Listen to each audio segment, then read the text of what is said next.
Aqui no estado nós tivemos grandes jogadores, mas teve um desses jogadores que ganhou o status de príncipe, ou melhor, o de pequeno príncipe, né? Hoje aqui no Capixabola nós vamos conhecer a história um pouco do Giovani, o craque que a Ativa fez em casa. Mas antes de tudo, eu quero pedir para vocês aí que estão assistindo, esse quadro dá muito trabalho, a gente tem que fazer pesquisas e procurar muita coisa sobre. Então, se for possível, deixa o seu like aí e se inscreva no canal, porque vai ter mais vídeos como esse, vai ter mais outros tipos de vídeo. E vamos embora para o vídeo de hoje, né? Que hoje nós vamos falar de um dos grandes meios de campos que o futebol brasileiro já teve a honra de ver jogar, né? O Giovani foi um grande craque que surgiu aqui também no estado do Espírito Santo, como o Fontana, que a gente falou no episódio passado. Inclusive, se você não assistiu o vídeo do Fontana, o vídeo vai estar por aí por cima, eu não sei exatamente aonde, mas vai estar. E eu espero que você vá lá e comente nesse aqui também qual outro grande craque você quer ver que a gente traga aqui. A gente sabe que vocês provavelmente vão querer o Richarlison, mas o Richarlison vai ter o seu momento em algum momento, né? Principalmente lá no final do ano, que eu acho que é o momento mais interessante pra gente falar de qualquer jogador que tá na seleção. Então, vamos seguir com o vídeo, né? Nos anos 80, no começo dos anos 80, logo depois a gente falou do Fontana, né? Nos anos 80, o futebol já estava começando a ficar mais popular no Brasil, né? Então, vários clubes foram surgindo, vários nomes já eram bem conhecidos no futebol, e existiam alguns lugares que já se formavam alguns jogadores. Daí o Espírito Santo acabou ganhando essa notoriedade com o passar do tempo, muito por causa do Fontana lá atrás, mas também outros grandes nomes que foram surgindo. Mas só que teve um especial que nos anos 80, logo exatamente nos anos 80, ganhou o juvenil, o profissional e mais o que podia ganhar aqui no estado de base e no profissional, que foi o Giovani, quando surgiu na Desportiva nos anos 80. Ele tinha ganhado pelas categorias de base do clube já os títulos que tinha para disputar. No mesmo ano dos 80 ele subiu para o profissional e aí lá no profissional ele se tornou bicampeão capixaba nos 80 com o time da Desportiva, que tinha sido campeão já em 1979. Ali o meio habilidoso, né, ele começou a se destacar no futebol e a Ativa, por ter sido campeão capixaba, foi disputar o Campeonato Brasileiro dos anos 80, de 1980. A Desportiva ela já era conhecida no cenário nacional dos 80, que já estava muito fresco na memória. A campanha de 51 jogos que ela fez sem perder, sem nenhuma derrota. Mas aí envolve alguns amistosos, Campeonato Capixaba, que naquela época, né, era mais forte, acredito eu, porque, né, se você vai ver, os times capixaba iam longe dos campeonatos nacionais, né? Campeonato Capixaba, Campeonato Brasileiro, teve jogo contra o Corinthians, teve jogo com o Atlético Mineiro, nesses 50 jogos. Então a Desportiva Ferroviária acabou sendo mais falada ali no cenário nacional, e com isso nos anos 80 já continuou sendo ainda mais falada devido ao craque Giovani, que vinha surgindo na categoria de base, né? E aquele time dos anos 80, que acabaria se tornando tricampeão capixaba, foi para disputar o Nacional e fez uma das campanhas mais marcantes do torcedor grenal naquela época. Na fase de grupo, ela caiu um grupo com Fluminense, Atlético Mineiro, Palmeiras, Ceará, Guarani, Vitória da Bahia, América de Natal, Flamengo do Piauí e o Vila Nova de Goiás. Nesse grupo, a Ativa fez uma campanha que garantiu passar de fase, tendo destaque sobre a vitória sobre o Palmeiras e o empate com o Ceará e a vitória contra o Guarani, né? O Guarani também era um desses times, apesar de ser um time que não era do grande centro, né? O Guarani sempre foi um time que revelou grandes jogadores, ainda mais ali nos anos 80, então essa vitória sobre a Desportiva é bem marcante, né? A Desportiva ter ganhado do Guarani é algo assim bem marcante ali pro time da campanha. E a vitória no Palmeiras, o Palmeiras sem dúvida nenhuma das grandes maiores equipes do Brasil, né? A Ativa do Giovani passou desse grupo, foi para um grupo com Coritiba, Ferroviário e Remo, com 3 vitórias e um empate. A Desportiva passou em segundo atrás do Coxa, vencendo Remo, Ferroviário e empate com Coritiba no Araripe, mas tomando uma goleada de 7-1 lá na casa do Coxa. Um grupo um tanto mais tranquilo, mas a gente eu não sei, né? Dizendo hoje, né, vendo daqui de hoje, parece um grupo mais tranquilo, mas talvez na época, já com essa boa campanha, a Desportiva já estava numa fase muito avançada do campeonato, né? Giovani e sua turma ali, sem dúvida nenhuma, chamando a atenção, já estava numa fase tão avançada que caiu no grupo do campeão dos anos 80, que foi o Flamengo, né? Caiu no grupo que tinha Flamengo, Santos e Ponte Preta, né? A Macaca também estava ali no meio. Nesse grupo só passava um. Então a Desportiva ela empatou com o Santos, venceu do Palmeiras e perdeu pro Flamengo uma goleada em 3 gols do Zico, né? O Zico estava voltando de contusão, ele tinha tido a contusão no ano anterior, ainda estava ali voltando. O Zico marcou 3 gols contra a Desportiva lá no Maracanã, né? Foi a primeira vez ali do confronto Giovani e Zico, né? E eu tenho um detalhe muito curioso, né? Apesar desse azar que tomou de ter pegado o Flamengo, ter tomado de 3 gols do Zico, né? Também teve toda uma outra questão, que foi a ajuda que a Desportiva deu pro Flamengo, né? O Flamengo, obviamente nesse grupo com Desportiva, Ponte Preta e Santos e Flamengo, Nesse grupo, obviamente, o Flamengo e Santos eram os favoritos. Só passava um do grupo, né? Eu acho que eu já falei isso. Como só passava um do grupo, tava entre Flamengo e Santos. Esse empate da Desportiva com o Santos acabou abrindo a possibilidade do Flamengo se classificar, passar para as finais e tornar ali o campeão brasileiro daquele ano. Sempre atento ali ao mercado capixaba, né? O time que mais ficou atento ao mercado capixaba talvez tenha sido o Vasco da Gama. Já tinha tido Fontana no seu plantel. Rapidamente trouxe para o seu elenco a joia capixaba, o Giovani, né? Giovani foi contratado em 1982 para integrar o elenco do Vasco. Foi multicampeão pelo Clube Carioca, né? Ganhou vários campeonatos. No Vasco da Gama, o Giovani foi 5 vezes campeão carioca, ganhou várias Taça Rio, Taça Guanabara também. E foi lá onde ele ganhou o apelido também de Pequeno Príncipe, que é a diretora da torcida organizada vascaína e também a torcida Pequeno Príncipe. Chamou, depois do Giovani, o Giovani fez a gente vai falar sobre isso, que foi o Mundial Sub-20, ele foi o artilheiro, o Bola de Ouro, e a diretora dessa torcida chamou ele de Pequeno Príncipe na frente de todo mundo, e esse apelido acabou pegando e ele se tornou ali o Pequeno Príncipe do Vasco. Foi anos maravilhosos que o Giovani teve com a camisa vascaína. Além dos campeonatos cariocas, ele conquistou também vários campeonatos internacionais, né?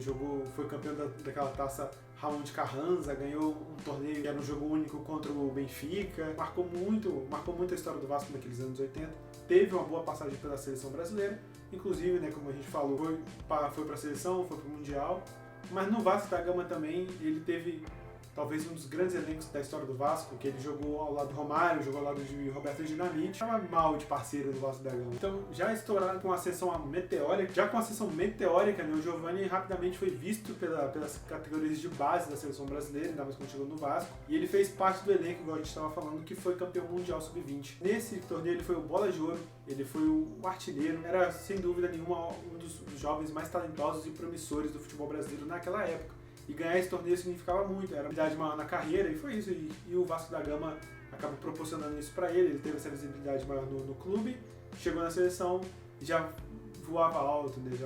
Os jogos que ele teve para ser campeão do mundo sub-20 foram contra a Holanda, Países Baixos, União Soviética, Nigéria, e nos mata-mata pegou a Tchecoslováquia, que hoje já foi República Tcheca, hoje é a Tchequia, né? Coreia do Sul e na final a Argentina. Depois de ter sido campeão mundial sub-20, né, obviamente que os olhos da seleção teriam todo voltado para ele. Foi convocado também para as Olimpíadas de Seul em 1988, onde ele foi medalha de prata e depois de uma fase de grupo que o Brasil teve que passar o Brasil, né? Mata-mata enfrentou em algum momento a Argentina, em que ele fez o gol da classificação para a final. Pegaria a União Soviética e seria eliminado pela União Soviética. Foi uma medalha de ouro da época e assim medalha de prata. E esse jogo foi muito importante para o Giovani, né, até porque ele também não vinha sendo titular, ele não foi titular, por exemplo, ele não jogou a final, por exemplo, mas foi um jogo que ele decidiu o jogo logo contra os nossos maiores rivais, né?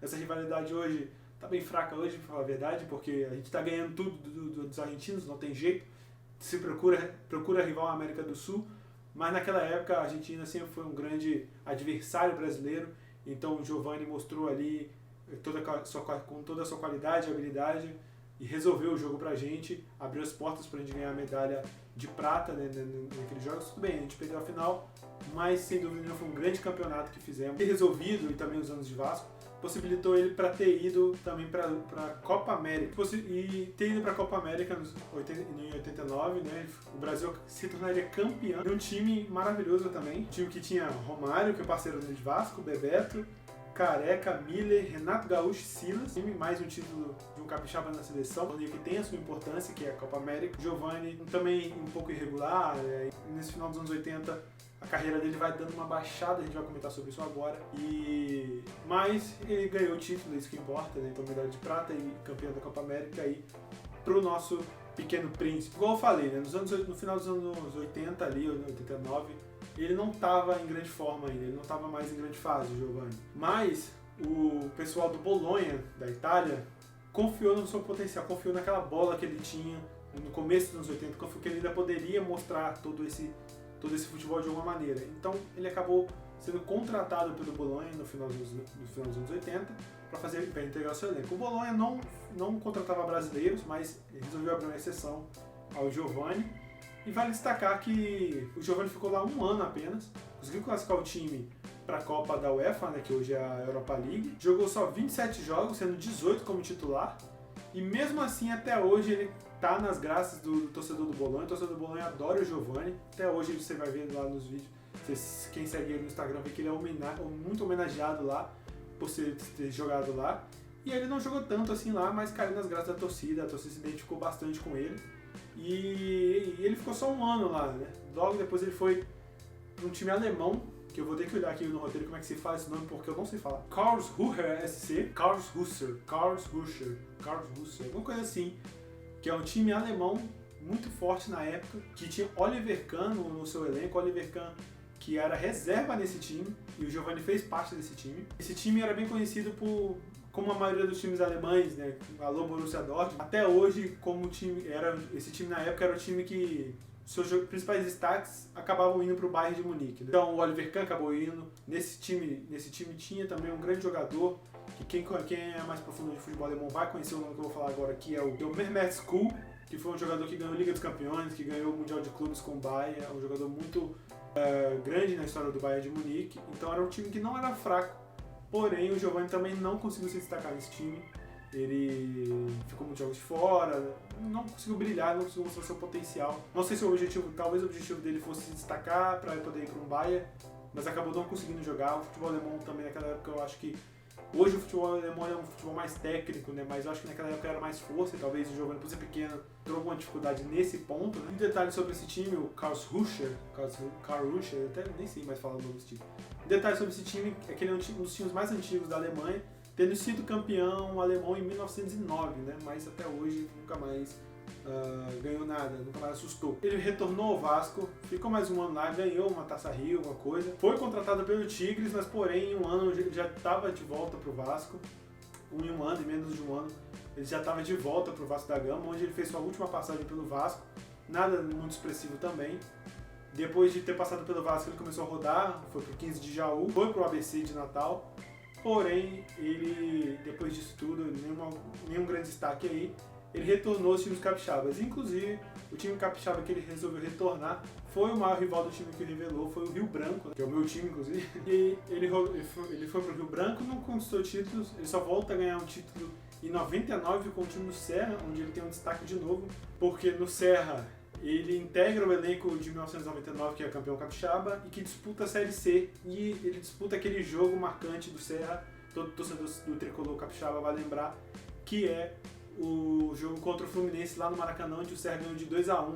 Ele fazia parte desse elenco do Serra. Depois ele retorna à Desportiva, é campeão capixaba, capixaba na Desportiva Capixaba, né, que havia mudado de nome. Se você for parar pra pensar, ele ganhou 3 campeonatos capixaba por times diferentes, né, Desportiva Ferroviária, Serra e Desportiva Capixaba, mas Capixaba e Ferroviária é a mesma coisa, sou maior que os dois. E a partir daí o Giovani rodou mais ainda para outros times capixabas, chegou a jogar no Tupi e encerra a carreira dele no Vila Velhense, né, 2 grandes de Vila Velha, né? Jogou no maior de todos, né? O maior de todos os times do mundo, que é o Tupi, e depois ele vai para o Vila Velhense para encerrar a carreira, né? Esse é a grande carreira, a grande trajetória aí de mais um Capixabola. Dessa vez nosso grande Giovani, o Pequeno Príncipe, que está marcado aí para o torcedor grená. É, sem dúvida nenhuma, um grande nome que nós temos aqui no estado referente a futebol, que ainda está vivo, que ainda merece ser homenageado. Hoje em dia o Giovani, ele é bem, como eu falei, a torcida do Bolonha gosta muito dele, a torcida do Vasco admira muito o Giovani também. E ele está sempre nos jogos, sempre quando ele pode, né, ele está nos jogos ou em transmissões que tem alguma coisa a ver com a Desportiva. Também é um grande apreciador do futebol capixaba, está sempre com a Desportiva. Lembro dele, inclusive, lá no camarote da final de 2015, né? Tem um vídeo aí, tem a final toda para quem quiser assistir. Tem ele lá. Então é um grande nome da Desportiva também. A Desportiva também é o torcedor do grená. Sem dúvida nenhuma, deve ter muito orgulho de ter tido o Giovani no seu time, né? E fica aí a nossa maravilhosa homenagem ao Giovani, um jogador maravilhoso, um dos grandes nomes que tivemos aí no futebol, representou bem também a seleção brasileira. Então fica essa homenagem, essa trajetória como uma grande homenagem para o Giovani, que sem dúvida nenhuma foi um monstro dentro de campo. E você, eu espero que você deixe seu like, comenta aí no vídeo aí o próximo jogador, comenta aí se você viu o Giovani jogar, fala aí o que você achava dele. Então, esse feedback é muito importante pra gente, a gente precisa. Compartilhe o vídeo aí com um amigo que torce pro Vasco, um amigo que torce pra Desportiva, um amigo que torce pro Bolonha, sei lá. Hoje em dia tá todo mundo torcendo pra time europeu também, né? Não é uma crítica, é só um comentário.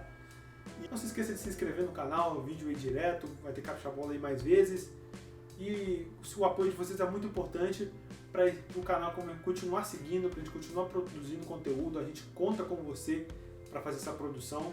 A gente conta com você, seu like é muito importante para a gente trazer isso, trazer muito mais coisas. Tem muito mais vídeo vindo por aí, tem parcerias legais vindo por aí, tem desafios, tem um monte de coisa aí. A gente está sempre tentando fazer um conteúdo bacana para vocês. Então se vocês estão gostando, deixa o like, se inscreva no canal e nos vemos no próximo vídeo. Valeu, rapaziada, até o próximo.